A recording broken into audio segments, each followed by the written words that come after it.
Chennai MKB நகர் பகுதியில் தொழில் அதிபரின் மகனை கட்டி போட்டுவிட்டு 30 சவரன் தங்க நகைகள் மற்றும் 2.5 கிலோ வெள்ளி பொருட்களை கொள்ளையடித்து சென்ற மூவரை காவல்துறையினர் கைது செய்தனர்.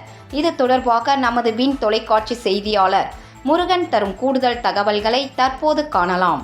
சென்னை எம்கேபி நகரில் தொழில் அதிபரை கட்டி போட்டு 30 சவரன் தங்க நகைகள் மற்றும் வெள்ளி பொருட்களை திருடிச் சென்ற 3 நபர்களை சென்னை மாநகர காவல்துறை போலீசார் 2 நாட்களில் கைது செய்துள்ளது பெரிய பரபரப்பை ஏற்படுத்தியுள்ளது. சென்னை எம்கேபி நகரில் வசிப்பவர் ஹிதேஷ். இவர் அதே பகுதியில் ஒரு துணிக்கடை வைத்து நடத்தி வருகிறார். இவரது நண்பர்களான ஜெயந்திநாதன், எஸ்தர், ஐயப்பன் மூவரும் சேர்ந்து இவரது வீட்டிற்கு வந்த பொழுது தொழிலதிபர் ஹிதேஷை கட்டி போட்டுவிட்டு வீட்டில் இருந்த நகைகளையும் பணத்தையும் திருடிச் சென்றனர் என ஹிதேஷ் கொடுத்த புகாரின் அடிப்படையில் எம்கேபி நகர் காவல்துறையினர் சம்பவ இடத்தில் விசாரணை செய்து குற்றவாளிகளை சிசிடிவியின் மூலமாக ஆய்வு செய்து அவர்களை கைது செய்துள்ளனர். கைது செய்யப்பட்ட இவர்களிடமிருந்து சுமார் 5 லட்சம் பெருமானம் உள்ள பணங்கள் கைப்பற்றப்பட்டுள்ளது.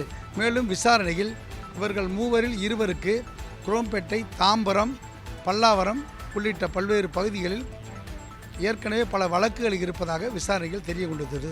காவல்துறை இணை ஆணையர், வடக்கு மாவட்ட காவல்துறை இணை ஆணையர் மனோகர் அவரது தனிப்படை போலீசார் இந்த குற்றவாளிகளை கைது செய்து நடவடிக்கை எடுத்துள்ளனர். மேலும் இந்த குற்றவாளிகள் மூவரையும் போலீசார் விசாரித்ததில் இவர்கள் பல்வேறு குற்ற வழக்குகள் சம்பந்தப்பட்டு காவல்துறையினர் பிடியில் சிக்காமல் இருந்துள்ளனர் என்பது விசாரணைகள் தெரிய வந்துள்ளது. தற்போது விசாரித்ததில் இவர்களிடமிருந்து 111 கிராம் தங்க நகையும் வெள்ளி பொருட்களும் போலீசார் கைப்பற்றி உள்ளனர். மேலும் போலீசார் விசாரணை செய்து வருகிறார்கள். வின் செய்திகளுக்காக ஜி. முருகன், ஒளிப்பதிவாளர் தசரதனுடன்.